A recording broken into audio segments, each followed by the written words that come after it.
আল্লাহ তার বান্দাদেরকে কেন পরীক্ষা নেন, কেন আমাদের জীবনে বিপদ আপদ দেন, কেন মুসিবত দেন, এর অন্যতম একটা কারণ হলো আল্লাহ রাব্বুল আলামিন আমাদেরকে আস্তে আস্তে আপার গ্রেডে উঠাতে চান।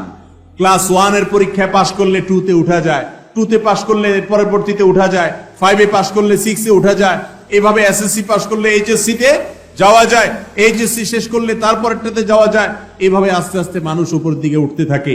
ঠিক একই ভাবে ইমানদার যখন পরীক্ষা দিতে থাকে আল্লাহ রাব্বুল আলামিন তাকে ইমানদার হিসাবে আল্লাহর কাছে তার মাকামকে উপর দিকে উঠাতে থাকেন। এজন্য বিপদে সবর করতে হবে, ধৈর্য ধারণ করতে হবে। আর মনে রাখতে হবে আল্লাহ বলেছেন ওয়ালা তাহিনু ওয়ালা তাহজানু, তোমরা মন খারাপ করবে না, হীনমন্য হবে না, তোমরা পেরেশান হবে না, চিন্তিত হবে না। তুমি নিজে দেখো তুমি ইমানদার কিনা, তোমার ভেতরে ঈমান আছে কিনা, তুমি শিরিক মুক্ত ঈমান লালন করো কিনা, তুমি সে বিষয়টি এনশিওর করো, সেটা তুমি যাচাই করো। নিজের ভেতরে যদি ঈমান থাকে, যদি আল্লাহর প্রতি তোমার আস্থা অবিচল থাকে, মনে রাখবে তুমি কখনো পরাজিত হবে না। আল্লাহ রাব্বুল আলামিন কোরআনে হাকিমে বলেছেন যারা ঈমানদার স্বয়ং আল্লাহ তাদের অভিভাবক, তাদের বিপদে আল্লাহ সান্ত্বনা দেন। উহুদের যুদ্ধে নবী করিম সাল্লাল্লাহু আলাইহি সাল্লামের সাহাবীগণ সাময়িক বিপর্যয়ের কারণে তাদের মনে কষ্ট হয়েছে। আল্লাহ রাব্বুল আলামিন তাদেরকে সান্ত্বনা দেওয়ার জন্য আয়াত নাযিল করেছেন এবং বলেছেন যে তোমাদের চিন্তা করার কোনো কারণ নেই, তুমি ঈমানদার যদি হয়ে থাকো তাহলে হাতি মরলেও লাখ, বাঁচলেও লাখ, কোনো লস নাই। ঈমানদারের অবস্থা একই রকম। আমাকে অনেকে এসে বলেন ভাই এত বিপদ যে দেয়ালে পিঠ থেকে গেছে আর পারি না। অনেক মা বোন অভিযোগ করেন যে স্বামী এত খারাপ যা আর টিকা যায় না, অনেক জুলুম, অনেক কষ্ট। এই হতাশ, এই দুর্দশাগ্রস্ত মানুষ অনেক সময় নিরাশ হয়ে যায়, আল্লাহর প্রতি অভিযোগ নেওয়া শুরু করে, আল্লাহর প্রতি নালিশ করা শুরু করে। আমি বলি ভাই ইমানদারের জীবনে যত কষ্ট হোক এই কষ্টের শেষ আছে না নাই? কি বলেন?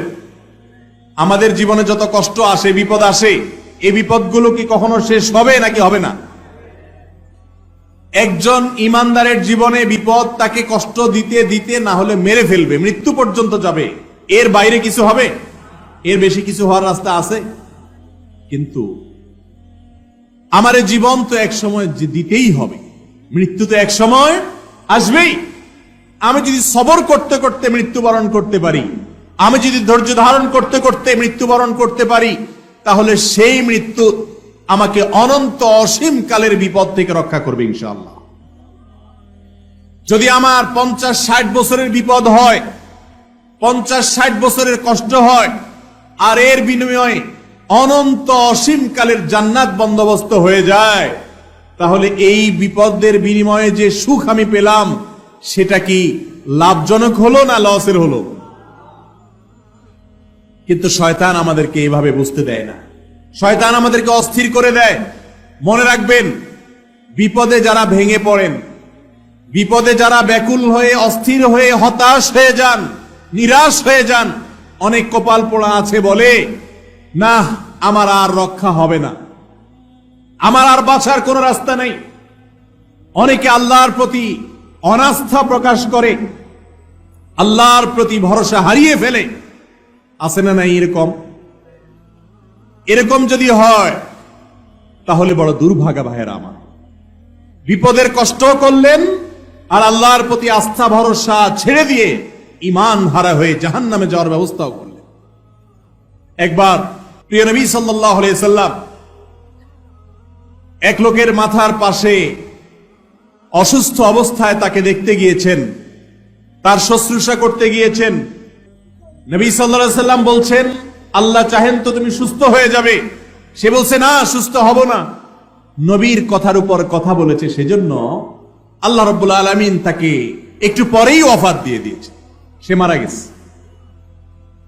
আল্লাহ রাসূল সাল্লাল্লাহু আলাইহি সাল্লামের শান এবং মর্যাদা আল্লাহর কাছে এত বেশি যে আল্লাহ রাসূল সাল্লাল্লাহু আলাইহি সাল্লামের মুখের উপর কেউ বেয়াদবি করলে আল্লাহ রাব্বুল আলামিন তার শাস্তি দুনিয়াতে নিশ্চিত করেন, আখিরাতেরটা তো আছেই। স্বয়ং আল্লাহকে গালি দিলে আল্লাহ রাব্বুল আলামিন এত বেশি তড়িৎ গতিতে তার শাস্তি দেন না, যতটা আল্লাহ রাব্বুল আলামিন তার রাসূল সাল্লাল্লাহু আলাইহি সাল্লামের শান বেয়াদবি করলে দেন। এই জন্য রাসূল সাল্লাল্লাহু আলাইহি সাল্লামের সুন্নাতকে অনুকরণ করা, অনুসরণ করা, তার আদর্শকে মেনে চলার চেষ্টা আমাদের করতে হবে। মুহতারাম হাজরিন, রাসূল করিম সাল্লাল্লাহু আলাইহি ওয়াসাল্লাম আমাদেরকে অভয় দিয়েছেন, সাহস দিয়েছেন। যখন বিপদ আসলে কেউ ভেঙে পড়ে, অনেক মুরব্বীদেরকে দেখবেন বিপদ আসলে এমন কথা বলে যে ঈমান চলে যায়। হয়তো নিজের আদরের ছেলেটা মারা গেছে, অনেকে বলে যে আজরাইল আর কাউকে দেখলো না, আমার ছেলেটা নিয়ে শুধু দেখছে, এরকম বলে না অনেকে। ভাইরা আমার, আল্লাহ রাব্বুল আলামিন বলেছেন ওয়ালা ইয়াইআস মির রাউহিল্লাহ ইল্লাল কওমুল কাফিরুন।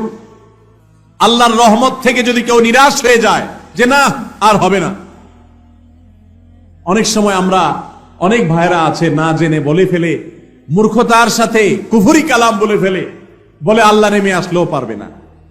নাউজুবিল্লাহ, আল্লাহ পারবেন না এমন কোন কাজ আছে? আল্লাহ রাব্বুল আলামিনের গুণবাচক নাম হলো কাদির, ফাআলুল লিমা ইয়াশা।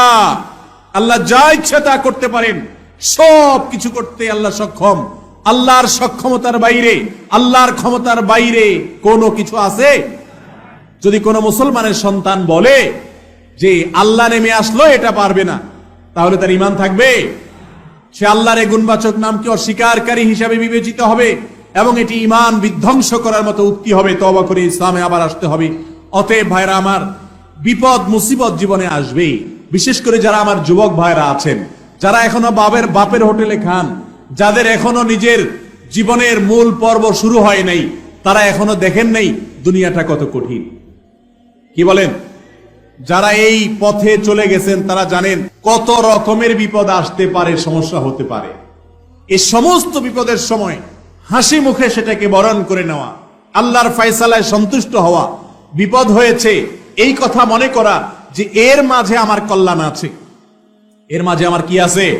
কল্যাণ আছে। অনেক সময় আমাদের বিপদ হয়। ধরেন আপনি ঢাকা যাবেন, গাড়ি ছুটে গেছে, আপনি যেতে যেতে দেখলেন বাস ছেড়ে দিয়ে চলে গেছে, আপনার বাসটা মিস হয়ে গেছে, লাস্ট ট্রিপ ছিল, যেতে পারেন নাই, মেজাজ গরম হয়, হওয়াটাই স্বাভাবিক, মনটা খারাপ হয়। কিন্তু এমন যদি হয় যে ওই বাসে যাওয়াটা আপনার জন্য অকল্যাণের ছিল, আল্লাহ বরং আপনাকে বাঁচিয়ে দিয়েছেন, তাহলে সেটা ভালো না খারাপ?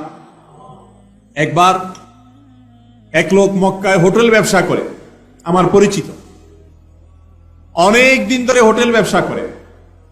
বাংলাদেশ থেকে হাজী সাহেবরা, উমরাকারীরা যখন যায় তাদের কাছে হোটেল ভাড়া দেয়। সৌদি মালিক থেকে গোটা বিল্ডিং ভাড়া নিয়ে নিছে, 12 মাস হোটেল ভাড়া দিয়ে সে ব্যবসা করে। তার হোটেলে মাঝে মধ্যে আমিও ছিলাম। একবার সে দেখলাম হঠাৎ করে মন খারাপ করে বসে আছে, অনেক মন খারাপ। বললাম ভাই কোনো সমস্যা? বলে হুজুর সমস্যা তো অনেক বড়। কি সমস্যা বলেন দেখি? বলেন হুজুর সমস্যা হলো আমি এই হোটেলটা বহুদিন ধরে এটা ধরে রাখছি, মালিকের কাছ থেকে নিয়ে আমি ব্যবসা করি, আল্লাহ তাআলা আমার রিজিকের ব্যবস্থা এর মাধ্যমে করেন। আমারই স্বদেশী আরেক ভাই সে এসে আমার মালিকের সাথে গোপনে কথা বলে আমি যেই টাকা নেই তার চাইতে আরো 2 লক্ষ রিয়াল কম বেশি, 2 লক্ষ রিয়াল বেশি দিয়ে সে এটা তার কাছ থেকে নিয়ে নিছে গোপনে গোপনে। আমি যেখানে 10 লাখ রিয়াল দিয়াও ব্যবসা করতে কষ্ট হয়, সে আরো 2 লাখ বেশি দিয়ে কিভাবে ব্যবসা করবে? পারবে তো না, কিন্তু আমার ক্ষতিটা সে করবে। আমার হাত থেকে হোটেলটা ছুটে গেল, এটা দিয়েই সারা জীবন ব্যবসা করছি। আমার মন খারাপ হয়ে গেছে, হুজুর দেশে চলে যাবো, আর করবো না, মক্কায় ব্যবসাই করবো না। কারণ এত বড় একটা আঘাত, এত বছরের আমার হোটেল হাতছাড়া হয়ে গেল। লোকটা মন খারাপ করে দেশে চলে আসছে। দেশে চলে আসার কিছুদিন পর, সামান্য কিছুদিন পর এই পৃথিবীতে করোনা এসে হাজির হয়ে গেছে। কি আসছে? করোনা ভাইরাস এসে হাজির। করোনা ভাইরাস আসার পরে মক্কাতে তো হাজি লাখে লাখে যাওয়া শুরু করছে, তাই না? কি হয়েছে? তবে হাজিদের যাতায়াত একেবারেই বন্ধ। যেই লোক ষড়যন্ত্র করে 2 লাখ রিয়াল বেশি দিয়া মালিকের সাথে বাও করে নিয়ে নিছে, সে 2 বছর বসে বসে মালিকরে ভাড়া দিছে। 2 বছরে 1200 রিয়াল করে 2400 রিয়াল, প্রায় 2.5 মিলিয়ন রিয়াল বসে বসে ভাড়া দিস। হাজি একটাও নাই, ব্যবসা নাই, ভাড়া তো অগ্রিম দিতে হয়। সৌদি আরবে ভাড়া অগ্রিম দিতে হয়, যারা সৌদি প্রবাসী তারা জান। ভাড়া তো আগে দিয়ে রাখতে হয়, ভাড়া তো দেওয়া শেষ সৌদিরে। সৌদি তো টাকা নিয়ে শেষ, রিয়াল নিয়ে শেষ। আর এই বেচারা 2 বছর কোনো হাজি নাই, বেকার 2-2.5 বছর। সে আরো 10 বছর এই হোটেলে ব্যবসা করেও 2.5 মিলিয়ন লাভ করতে পারবে না, কিন্তু 2 বছরে সেটা শেষ। ওই লোক, যে লোক আমাকে বলল হুজুর মন খারাপ, হোটেলটা হাতছাড়া হয়ে গেল, অনেক দিন পরে আমার মসজিদে জুমার পরে দেখি সে হাজির। আমি তাকে দেখে বললাম, ভাই আপনার যে বিপদ হয়েছে সেই বিপদে তো আমি দেখি আল্লাহ আপনার প্রতি রহম করছে। আপনি তো গর্তে পড়ে যাচ্ছিলেন, আল্লাহ ধাক্কা দিয়ে আপনারে বাংলাদেশ পাঠায় বাঁচাই দিস। লোকটা আমারে বলে, হুজুর আমি যদি সারা জীবন সেজদায় পড়ে থাকি, আমি যদি মৃত্যু পর্যন্ত সেজদায় পড়ে থাকি, আমার মালিকের এই উপকারের, এই নিয়ামতের শুকরিয়া আমাদের করতে শেষ করতে পারবো না। আমার মন খারাপ হয়ে গেছে যে আমার ব্যবসা, আমার রুটি রুজির মাধ্যম, আমার মুখ থেকে লোকমাটা কেড়ে নেওয়া হলো।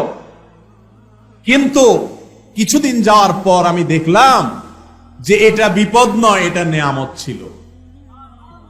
এই বিপদের পেছনে নেয়ামত লুকায়িত ছিল। আমার মালিক আমাকে গর্ত থেকে ধাক্কা দিয়ে বাঁচিয়ে দিয়েছেন, আর যে আমার ক্ষতি করতে চাইছে আল্লাহ তারে ডুবাই দিছে। এটা আমার নিজের চোখে দেখা ঘটনা। আমাদের জীবনে অনেক বিপদ আসে, যেই বিপদে হয়তো এরকম নগদে যোগ বিয়োগ করে আপনি ফলাফল বাইর করতে পারবেন না। আপনি দেখবেন, কই হুজুর আমিও তো বিপদে পড়ছি, কই আমার তো এরকম কোনো উপকার হয় নাই, বিপদই শুধু দেখি। এটা হয়তো আপনি বলবেন, কিন্তু ভাইরা আমার, সব বিপদের পরবর্তী যে ফলাফল, ইতিবাচক ফলাফল, সেটা যে আমরা সাথে সাথে দেখতে পাবো এমনটা জরুরি না। এমনও হতে পারে যে আমি যেটাকে এখন বিপদ মনে করছি, এক সময় মনে হবে যে এই বিপদ ছিল না, এটা ইহসান ছিল। আর যদি কিছু না হয়, দুনিয়াতে আপনার বিপদের বিনিময়ে ভালো কিছুই না পান, বিপদে শুধু কষ্টই করলেন আপনি, আর কিয়ামতের দিন যদি দেখেন আপনার বিপদের বিনিময়ে আল্লাহ রাব্বুল আলামিন আপনার জন্য জান্নাত প্রস্তুত করে রেখেছেন, আপনাকে যদি বলেন, আল্লাহ বান্দা যত বিপদ দিয়েছি মেনে নিয়েছ, সবর করে নিয়েছ, হাসি মুখে বরণ করেছ, আর তার বিনিময়ে তোমাকে আমি জান্নাত দিলাম, তাহলে এই বিপদের বিনিময়ে অনন্ত অসীমকালের জান্নাত পাওয়া, এটা কি লাভের ডিল হলো না লসের ডিল হলো? আল্লাহ রাব্বুল আলামিন বিপদ আপদে পাহাড়ের মতো ধৈর্য ধারণ করার